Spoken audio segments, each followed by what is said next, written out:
আসসালামু আলাইকুম। সবাইকে স্বাগত জানাচ্ছি গ্লোবাল ভিউজে। আপনাদের সঙ্গে আছি আমি শরফি দিবা।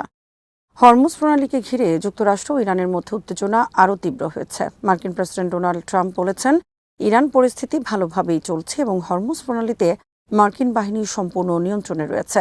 তবে তেহরানের অবস্থান এখনও কঠোর। ইরান জানিয়েছে, যুক্তরাষ্ট্রের যুদ্ধ অবরোধ পুরোপুরি বন্ধ করা, আটকে থাকা ইরানি সম্পদ ছাড় এবং আঞ্চলিক যুদ্ধবিরতি কার্যকর না হওয়া পর্যন্ত হরমুজ প্রণালী পুনরায় খুলবে না। এদিকে হরমুজে মার্কিন সামরিক তৎপরতা নিয়ে নতুন করে উদ্বেগ তৈরি হয়েছে।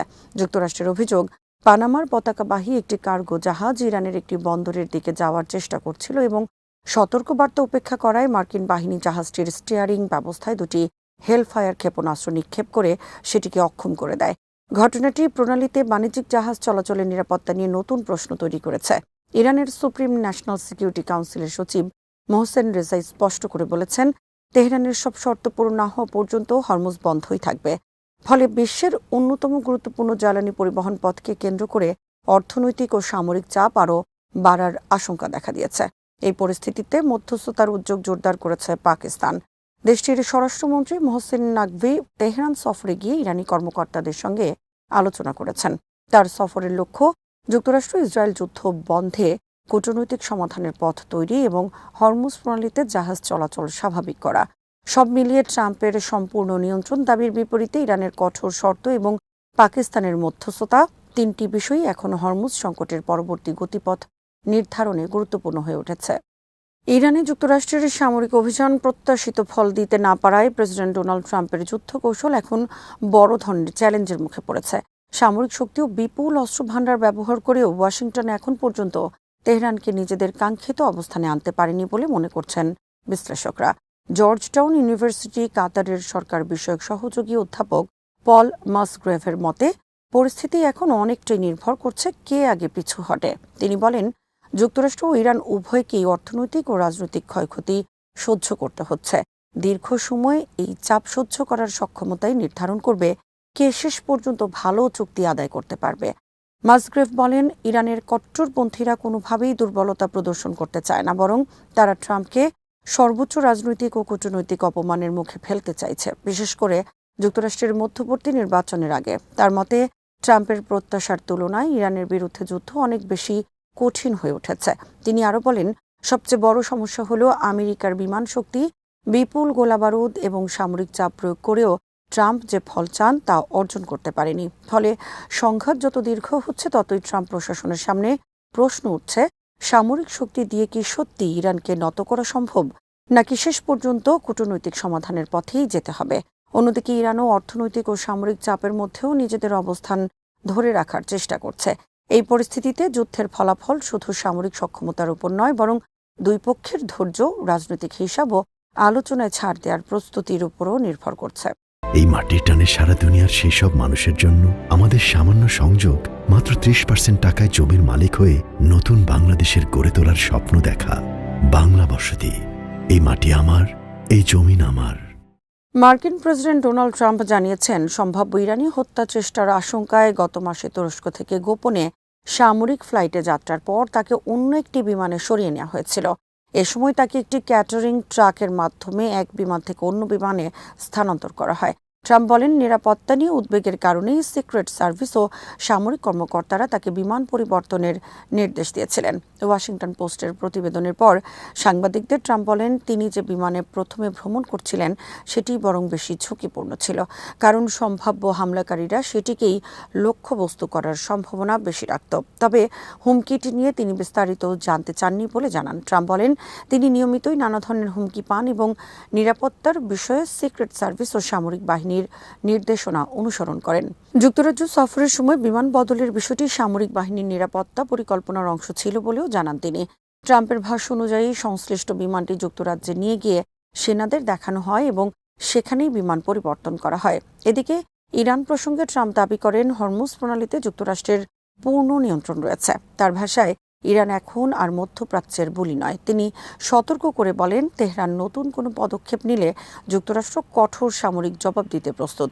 ট্রাম্পের এসব বক্তব্য এমন এক সময় এসেছে যখন যুক্তরাষ্ট্র ইরানের মধ্যে উত্তেজনা এবং হরমুজ প্রণালীকে ঘিরে সামরিক ও কূটনৈতিক টানাপোড়েন অব্যাহত রয়েছে। তার বক্তব্যে একদিকে সম্ভাব্য নিরাপত্তা হুমকির গভীরতা, অন্যদিকে হরমুজে মার্কিন সামরিক সক্ষমতার উপর ওয়াশিংটনের আত্মবিশ্বাস দুটি স্পষ্ট হয়েছে। জাতিসংঘের কর্মকর্তারা সতর্ক করে বলেছেন, ফিলিস্তিনের অধিকৃত পশ্চিম তীর ধ্বংসের দ্বারপ্রান্তে পৌঁছেছে। একই সঙ্গে বসতি নির্মাণ, ব্যাপক বাস্তুচ্যুতি এবং রেকর্ড মাত্রার বসতি স্থাপনকারীদের সহিংসতার মাধ্যমে ইসরায়েল সেখানে কার্যত সংযুক্তিকরণ বা ডিফ্যাক্টো অ্যানেক্সেশন এগিয়ে নিচ্ছে। জাতিসংঘের মধ্যপ্রাচ্য শান্তি প্রক্রিয়ার উপ সমন্বয়ক রামিজ আল আকবরভ নিরাপত্তা পরিষদ বলেন, গাজা ও আঞ্চলিক উত্তেজনা নিয়ে আন্তর্জাতিক মনোযোগের কারণে পশ্চিম তীরের সংকট অনেকটাই আড়ালে পড়ে গেছে। চলতি বছর ইসরায়েলি বাহিনী ও বসতি স্থাপনকারীদের হামলায় পশ্চিম তীরে অন্তত ৭৬ জন ফিলিস্তিনি নিহত হয়েছেন, যাদের মধ্যে ১৮ জনই শিশু। একই সময়ে ৩ ইসরায়েলি নিহত হয়েছে। জাতিসংঘের তথ্য অনুযায়ী ২০২৬ সালে বসতি স্থাপনকারীদের সহিংসতা, উচ্ছেদ ও বাড়িঘর ধ্বংসের কারণে প্রায় ৩,৮০০ জন ফিলিস্তিনি বাস্তুচ্যুত হয়েছেন। চলতি বছর বসতি স্থাপনকারীদের ১,৪৩০টির বেশি হামলা নথিভুক্ত হয়েছে। এসব হামলায় প্রায় ২৬০টি ফিলিস্তিনি সম্প্রদায় ক্ষতিগ্রস্ত হয়েছে। এদিকে পশ্চিম তীরে প্রায় ১২,৩৬০টি নতুন আবাসন ইউনিট নির্মাণের অনুমোদন বা অগ্রগতি হয়েছে। এর মধ্যে ৫,১৬০টি পূর্ব জেরুজালেমে। জাতিসংঘ বলছে, নতুন বসতি নির্মাণ ফিলিস্তিনিদের রাষ্ট্র প্রতিষ্ঠার সম্ভাবনাকে আরও সংকুচিত করছে। ইউনিসেফের উপনির্বাহী পরিচালক হান্নান সুলেইমান জানান, সংকটের সবচেয়ে বড় শিকার শিশুরা। ২০২৪ সালের জানুয়ারি থেকে চলতি বছরের জুলাই পর্যন্ত পশ্চিম তীর ও পূর্ব জেরুজালেমে ১৭৪ ফিলিস্তিনি শিশু নিহত এবং ১,৫০০ এর বেশি আহত হয়েছে।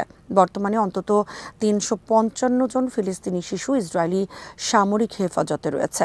জাতিসংঘ সতর্ক করেছে, এসব ঘটনা বিচ্ছিন্ন নয়, বরং পশ্চিম তীরের ভূখণ্ড, ফিলিস্তিনি প্রশাসন ও ভবিষ্যৎ রাষ্ট্র প্রতিষ্ঠার সম্ভাবনাকে ধীরে ধীরে বদলে দিচ্ছে। এই মাটির টানে সারা দুনিয়ার সেই সব মানুষের জন্য আমাদের সামান্য সংযোগ মাত্র ৩০% টাকায় জমির মালিক হয়ে নতুন বাংলাদেশের গড়ে তোলার স্বপ্ন দেখা।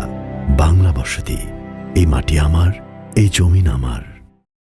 জাতিসংঘের কর্মকর্তারা সতর্ক করে বলেছেন, দখলকৃত পশ্চিম তীর এখন চূড়ান্ত সংকটের দিকে এগোচ্ছে এবং ইসরায়েল বসতি সম্প্রসারণ, ফিলিস্তিনিদের উচ্ছেদ ও বসতি স্থাপনকারীদের সহিংসতার মাধ্যমে অঞ্চলটিতে কার্যত সংযুক্তিকরণ বা ডি ফ্যাক্টো অ্যানেক্সেশন এগিয়ে নিচ্ছে। জাতিসংঘের মধ্যপ্রাচ্য শান্তি প্রক্রিয়ার উপ সমন্বয়ক রামিজ আল আকবরভ নিরাপত্তা পরিষদে বলেন, ২০২৬ সালে পশ্চিম তীরে ইসরায়েলি বাহিনী ও বসতি স্থাপনকারীদের হামলায় অন্তত ৭৬ জন ফিলিস্তিনি নিহত হয়েছেন, যাদের মধ্যে ১৮ জনই শিশু। একই সময় ৩ ইসরায়েলও নিহত হয়েছে। চলতি বছর প্রায় ৩,৮০০ ফিলিস্তিনি বাস্তুচ্যুত হয়েছেন। জাতিসংঘ ১,৪৩০টির বেশি বসতি স্থাপনকারীর হামলা নথিভুক্ত করেছে।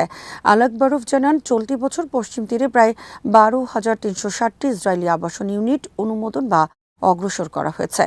নতুন ৩৪টি বসতি নির্মাণে প্রায় $৪৩১ মিলিয়ন বরাদ্দ করা হয়েছে। এমনকি ফিলিস্তিনি নিয়ন্ত্রিত এরিয়া এতে ব্যক্তি মালিকানাধীন জমি দখলের ঘটনাও সামনে এসেছে। এদিকে ফিলিস্তিনি কর্তৃপক্ষের আর্থিক সংকট পরিস্থিতিকে আরও জটিল করছে। ইসরায়েল প্রায় $৬ বিলিয়ন কর ও অন্যান্য রাজস্ব আটকে রেখেছে বলে জাতিসংঘ জানিয়েছে। আগামী ১ সেপ্টেম্বর থেকে ইসরায়েলি ব্যাংকগুলোর শেকেল লেনদেনের ব্যাংকিং সেবা বন্ধের আশঙ্কাও রয়েছে। ইউনিসেফের কর্মকর্তা হান্নান সুলেইমান বলেন, সবচেয়ে বেশি ভুগছে শিশুরা। ২০২৪ সালের জানুয়ারি থেকে চলতি বছরের জুলাই পর্যন্ত পশ্চিম তীর ও পূর্ব জেরুজালেমে ১৭৪ জন ফিলিস্তিনি শিশু নিহত এবং ১,৫০০ এর বেশি আহত হয়েছে। বর্তমানে ৩৫৫ জন ফিলিস্তিনি শিশু ইসরায়েলি সামরিক হেফাজতে রয়েছে।